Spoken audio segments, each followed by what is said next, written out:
ધોરણ 12માં સુરતના વિદ્યાર્થીઓનો દબદબો જોવા મળ્યો.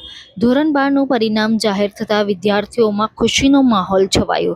સુરતમાં કૌશલ વિદ્યા ભવનનું ધોરણ 12નું ઝળહળતું પરિણામ સામે આવ્યું છે. નાના વરાછા ખાતે આવેલ કૌશલ વિદ્યા ભવનમાં ધોરણ 12માં વિદ્યાર્થીઓ ઉત્તીર્ણ થયા છે.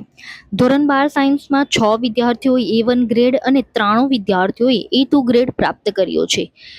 સોજિત્રા નીલ સુરેશભાઈએ ગુજકેતમાં 120માંથી 117.5 ગુણ પ્રાપ્ત કર્યા છે. કૌશલ વિદ્યા ભવનમાં ગુજકેતની પરીક્ષામાં 10 વિદ્યાર્થીઓએ 110 પ્લસ ગુણ પ્રાપ્ત કર્યા છે તથા 46 વિદ્યાર્થીઓએ 100 પ્લસ ગુણ પ્રાપ્ત કર્યા છે. શાળાની કુલ સંખ્યામાંથી બોર્ડમાં 2% વિદ્યાર્થીઓએ A1 ગ્રેડ અને 30% વિદ્યાર્થીઓએ A2 ગ્રેડ પ્રાપ્ત કર્યા છે.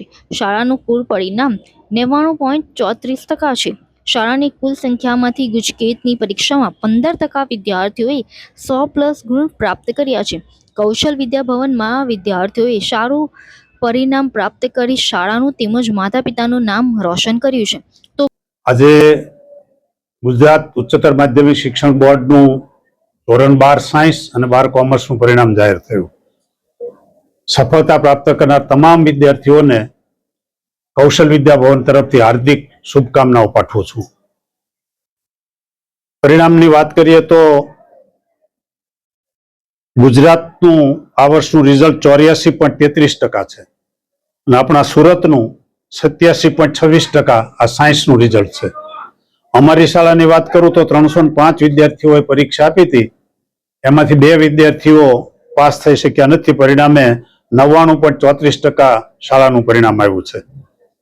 આ 305 વિદ્યાર્થીમાંથી A1 ગ્રેડ પ્રાપ્ત કરનાર વિદ્યાર્થીઓ 6 છે, એટલે કુલ વિદ્યાર્થી સંખ્યાના 2%. A2 ગ્રેડ પ્રાપ્ત કરનાર વિદ્યાર્થીઓની સંખ્યા 93 છે, એટલે કુલ વિદ્યાર્થી સંખ્યાના 30% છે. બાકીના B1, B2 વગેરે ગ્રેડ પ્રાપ્ત કરનાર છે. ગુજકેટનું પરિણામ પણ આ સાથે હતું.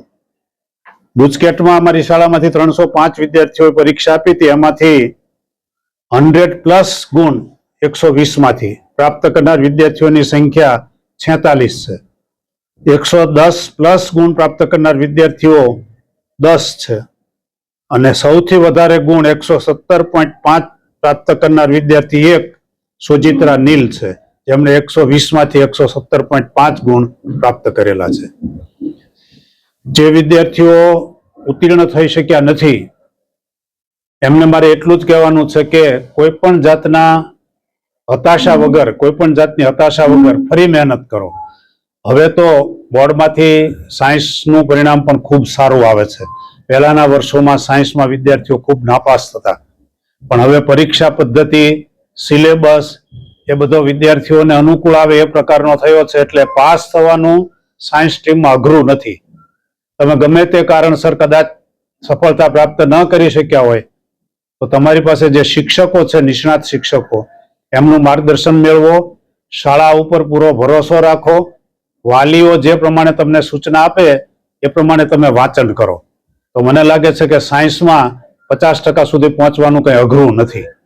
તમામ વિદ્યાર્થીઓ જે સફળ થયા છે એમને હાર્દિક શુભકામના, અને જે સફળ નથી શક્યા એમને ખૂબ ખૂબ દિલસો જોપું છું.